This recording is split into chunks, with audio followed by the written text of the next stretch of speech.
ugu horreyn waxaan dhammaanteen inoogu hambalyeynaya gaarna idinku sii hambalyeynaya inaynu maanta u fadhino xafladda daahfurka dhaqangalkii sharciga saxaafadda ee Soomaaliyeed 2017 ayaan xasuustaa taariikhda hore ee laga shaqeeyay iyo shaqooyinkii badnaa ee laga soo qabtay ka hor Allah u naxariistay injineer Yariisow markuu wasiirka warfaafinta ahaa sharcigani wuxuu ahaa shuruucdii ugu waaweynaayo golaha wasiirada oo ka shaqeynayay ee hor yimid ee dib u eegis iyo saxiitaan lagu sameynayay waxaanu ka yimid tabashooyinka qodobo asaasi ah oo ay bahda saxaafaddu dareen ka qabtay inaynu ka wada shaqeyno la tashiyaynu sameynay shirar baynu ka galnay ama ha noqoto guddi hoosaadka golaha ay khusayso ama ha noqoto bahda saxaafadda iyo guddiyada loo saaray marka maanta waxaan dib u eegistii iyo saxitaankii la sameeyay kadib aan taaganahay golayaashii inuu maray madaxweynuhu saxeexay dhaqangelinaya haddii sharcigii oo aasaaskii ah aynu haysano maxaa inala gudboon ayaa tuu muhiimsan ay maanta tahay dhaqan ahaan haddaan Soomaali nahay islaam ahaan haddaan dad muslimiin nahay iyo sharci ahaan haddii qaanuunkii in kala hagaayay uu yaalo waa marka koowaad sheekhi aayadaha quraanka inoo akhriyay ayaa ka hadlay waajibka qofka muslimka ah saaran aayado quraan inoo akhriyay inoo fasiray ahadiis inoo akhriyay qulu qawlan sadida hadal wanaagsan hadiya jeerdhaha waxa mardhow qofka markuu ay tiisa gaadho la isku qabanaya waxa weeyaan waxa labada carab labada ibood afka iyo meelihii kale oo xadiisku sidoo sheegayo lagu ciqaabi doono marka qof walba mas'uuliyad baa saaran dad islaam ah nahay مسؤولية الإسلام نمو سارن هرتا كحسابتا كلكم مسؤول وكلكم مسؤول عن رعيتي مركات شقة الصحف نمو قدريسو وحد كأكتا بريتم حال إلهي اللي هرتقي دونتا هذول عندنا أقول حنين عندنا أبان كلهين وحكلا هدي ورا أي مغلان آيات كلا تشتورنا يسوي باهيانو تدق يعني وحيابها الله ينقلنا دردارني أداء به وربي مغلي ويباهيين سيفت الله وضع أفل ويا صحافة دول الشيء جايو انتهى اللي بعتقي سنيسا أي عدي أي كسب سنيدو كي سنيسا أما قفها نقطة أما قيسها نقطة أو حيابك بعاجن إن أتكور بحصات كور أنتو يعني أي جهة مركا المهنة ديننا صحف النمو جدنا إنسان ننا هاي ضد إسلام ما نكا أي نقوة هاينو بري محل لهرتك دونتا إلهي إن شقاء قبضتي وظروف تاعت كل شقين إنسان أدوكتهين صحافة دقالة بدن لقام السماء نولن لقام السماء ظروف تاعت ولبا حالة عن كتشرنو أوكتهين ونفتهر النمو صومالها نفتهر النمو حتى إفكينا نفتهر كنت هاي ظروف على كنور آخرنا حسابي كاتم بيسو لبدي بينانكو خساري إفكينا سمعة إيو وناك iyo inaad isku koriso waxa wanaagsan sheegto dalkaaga ku dhisto wanaaga u hormarto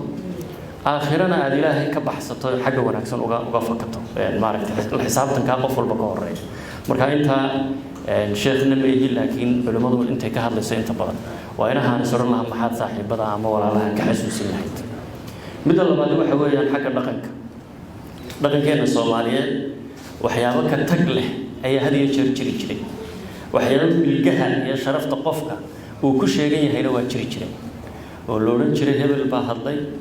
hebel baa gole ka hadlay ama war soo tabiyay ama galiyay ama maahmaahay dabadeedna magac iyo sumcad iyo wanaag oo dhinaca wanaagsan ee bulshada wada jirkeeda nabadeeda walaaltinimadeeda amnigeeda ku caanahay oo ku magac leeyahay kula halbaxay midna waxa laga yaabaa dhinaca kale ee qaloocan waa seeftii labada af lahayd inuu lahaa أبوك الصومالي وكيل ورمان لو إحسان لجمع تجو إيه هداد فلين مرة قال سيد محمد عبد الله حسن أيها قبل قال له هون هداد حتى إيه مارك هتلحتجي ويبري كمالي وحلا جيابا إذا كنت لحتجي سينات سحيب كده كوباد أتاعي مركا وحلا كلا هذه يشير مركا مارك تقول تبينيسو أرينك هاد ليسو عدالة كفل وغيران وهذا هو حكتي قد بناني هذانا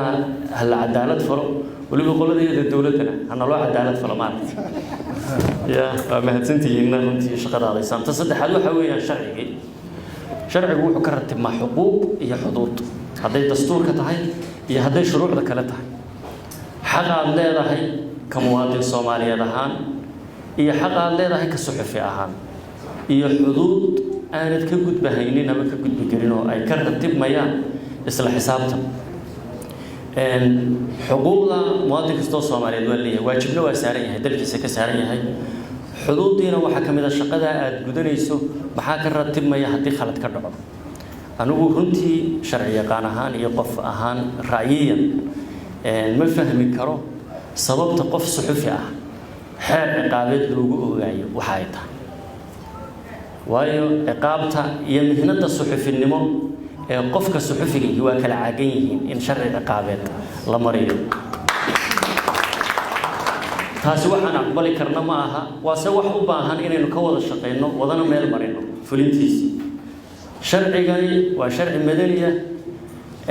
xirfad yaqaanka mas'uuliyadiisa madanimo iyo haddii ay ka ratibmaan gaf uu galay anshax marintiisii iyo gudiyada ku shaqo lahaa inay ka wada shaqeeyaan sida loo anshax marinayo inay ka shaqeeyaan ku saabsan weyn laakiin faldambiyeedka kale ee ka dhici kara qoyskaaga xataa aad ka geysan kartid ilaan xaaskaaga ama aabaha ama walaalka faldambiyeed baa idin dhex mari karo adiga kaa yimid taa mas'uuliyadda dambiya ka ratibanta ma aha mid lagula galgalan karo qofku waa suxufi marka taa horta aan laba u kala saarno shakhsiyan hadday gacani kaa dhacdo ama aad dambi geysato sharci gaara buu leeyahay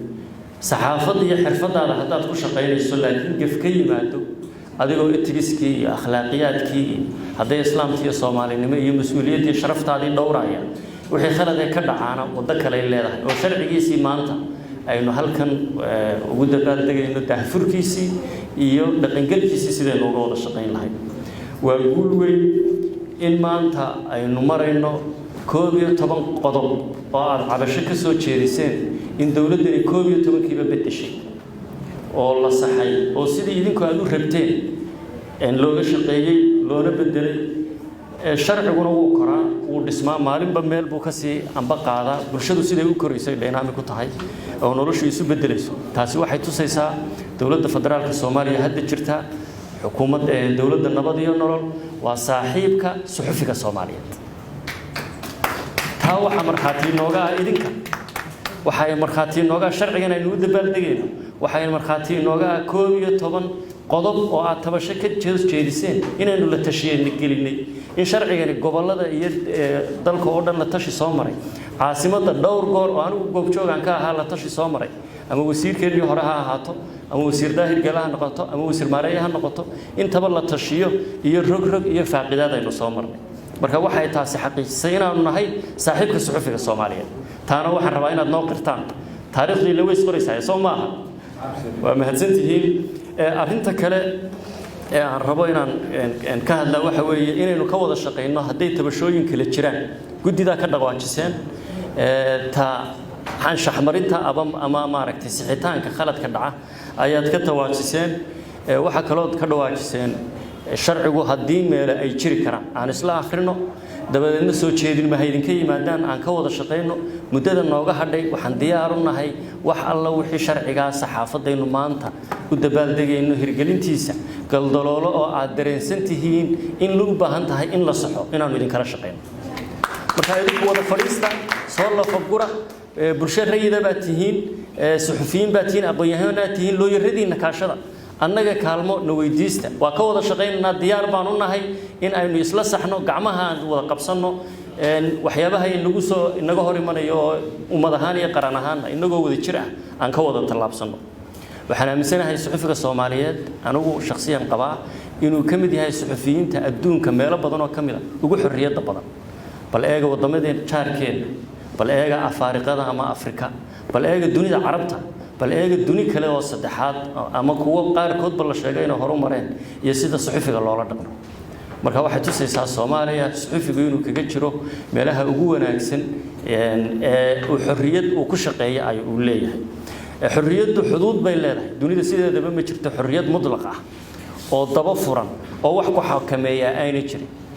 ama sharcigii ilaahay baa ku xakameynaya oo lagu xisaabtamaya ama sharcigii dalkaasi dhigtay ama dhaqankii ummadda ku xakameynaya marka waxayna xakameynaya had iyo jeer bay jiraan laakiin inagu aynu nahay kuwa ugu wanaagsan ee meel fiican xorriyadda suxufiga iyo saxaafadda Soomaaliyeed soo gaarsiiyay aan ogaano siino saxno oo si xoojino maxaynu tabaynaa haddaba oo idinla tabayaa idinkuna ay tahay inaynu ka shaqeyno koow hadday galdaloolooyin jiraan sharciga inaynu saxno laba inaynu dhaamiyaynu u baahannahay ama sharciina wax ka xusaya Freedom of Information Act ama Access to Information in war la helo inaad dawladda war ka heli kartid aniga inta xafiiskayga la soo xidhiidho aad tiraahdid xogtaas aan u baahanahay inaan wax ka ogaado wasaaradaha aad saas oo kale maareeya aad la soo hadli kartid iyo wasaaradaha kale baarlamaanka aad oran kartaan xogtaas aan rabnaa dawladda dhinacyadeeda kala duwan aad oran kartaan xogtaas aan rabnaa sharcigaana haddii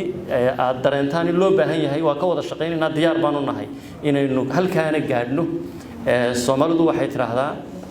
Roma maalin kaliya laguma dhisin baynu mahmaha oo aan filayo luqadda waddanka inay ka soo jeedo maanta meel fiican baynu maraynaa inaynu meel ka sii wanaagsan gaadhnana wada jir baynu ku gaari karnaa haddeer Professor Dalxa wuxuu ka dhawaajiyay doorashooyinka inagu soo aadanayo imankana aynu idinka laga yaabaa maanta had iyo jeer ha eegin cidda maanta fadhideen wax idinka diidan idinka qudhiinu halka uu maareeyo fadhiyo bari inaad fadhiisataan ama aan anigu fadhiyo ama xildhibaanada ama dawladda qaybaheeda kale marka dawladana u tura oo la shaqeeya barina inaad tacab gashataan ka shaqeeya madaxdii maanta iyo kuwii barina inaad tihiin aan ka wada shaqeyno dalkeenana aan wada shaqeyno gabagabadii si rasmi ah ayaa inoogu daahfuran yahay dhaqangalka maaragtay sharcigan iyo meelmarintiisu iyo daahfurka xafiiska communicationka ee dawladda xafiiska xiraalinta dawladdu waxay u sameysay dambiyadii dhacay ee hore in laga shaqeeyo la baaro oo loo ogaado xiraalintu oo xiraaliye gaari ururiyo 15 sanadood ee u dambeeyay maxaa dhacay xadgudubka dhacay muxuu yahay sida waxbaynu ka baran karnaa weeraan taariikhdu galaya idinka ku dhiino suxufiyiintiina saaxiibadiina ama walaalihiina sidii loola dhaqmay si wax looga barto bari ka maalina looga eexdo taana aan ka wada shaqeyno waxaan qabaa sida aad uga guuleysan kartaan cid walba waa in ummadana dhaxaado ahaataan sida dawladdu saaxiibkiisii koowaad ay u tihiin aad noqotaan saaxiibka dawladda saxaafaddu waa awoodda afraad waxaan qabaa inay tahay awoodda koowaad ee dawladnimada iyo qaran dhiska Soomaaliyeed waa mahadsantihiin assalaamu calaykum